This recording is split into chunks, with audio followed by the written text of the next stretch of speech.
describe him to me. And Muslims, look at the description of your Rasul. And for some, this would be the first time you hear what your Prophet looked like. I saw a man of striking appearance. ظاهر الوضاء أبلج الوجه, radiant face, حسن الخلق, beautifully created. لم تعبه الثجلة, his belly wasn't protruding. ولم تزر به السعلة, nor was his head disproportionate and small. وسيم قسيم, proportionate and delicate, finely made, a specimen of a creation. في عينيه دعج, in his eyes there was a contrast. The dark was immensely dark, the white was excessively white. وفي أشفاره وطف, and his eyelashes were long.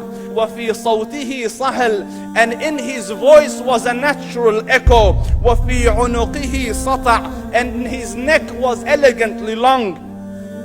وفي لحيته كثاثة, his beard was full and thick.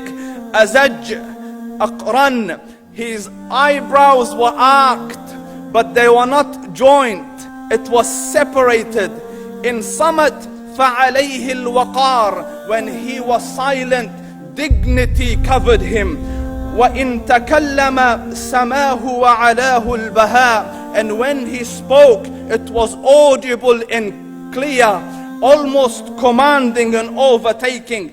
أجمل الناس وأبهاهم من بعيد, from afar the most striking and outstanding in appearance. وأحسنهم وأجملهم من قريب, and when he came near, the best of them and the most handsome of them in closeness. حلو المنطق, such an exalted and sweet level of logic. Like when he used to speak, it was so coherently logical, it was smooth and easy to understand.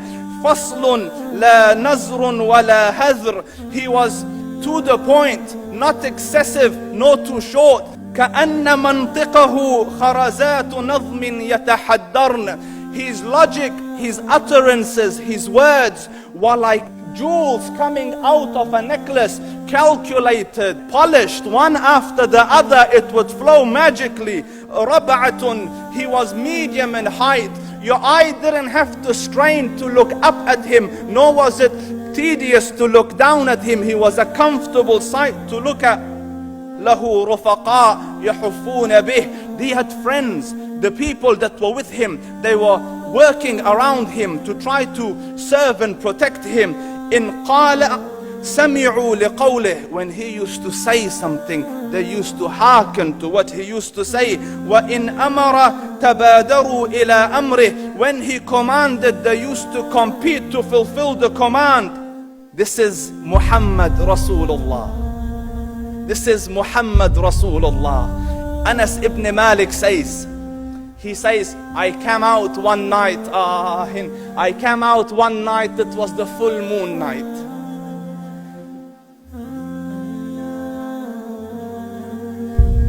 And I looked at the moon, and in the desert, understand, the moon is an awesome sight.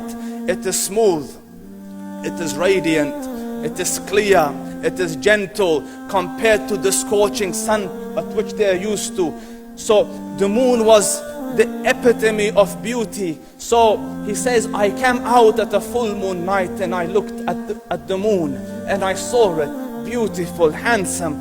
So I said, let me go see if the moon is more handsome or my Prophet is more handsome. Let me see if that is more beautiful or the Prophet is more beautiful. So I went and I saw him standing afar.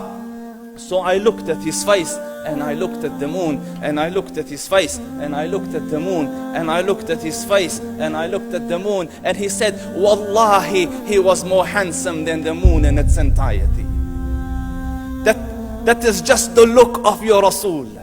Aisha radiyallahu anha says, I was sewing with the needle, my needle dropped in the dark, I couldn't find it. I said, Ya Rasul, I can't find it. He moved his face close, and I swear, out of the radiance of his face, I found my needle.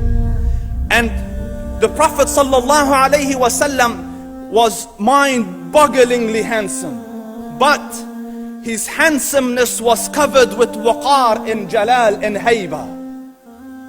The Sahaba say, when we used to sit at his feet, two feelings conflicting would come on the heart. The first one, you wanted to look at him. You wanted to behold the majesty of his face.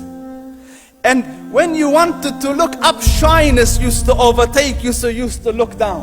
Amr ibn al-As says, I sat with him many times, but if you ask me to describe his face, I can't describe it. I wouldn't be able to look up to him ijlalan wa ta'zeeman. I couldn't look up at him. And that is why he didn't have the problems that Yusuf alayhi salam had. Because it was difficult to penetrate the awe and the splendor of the Rasul.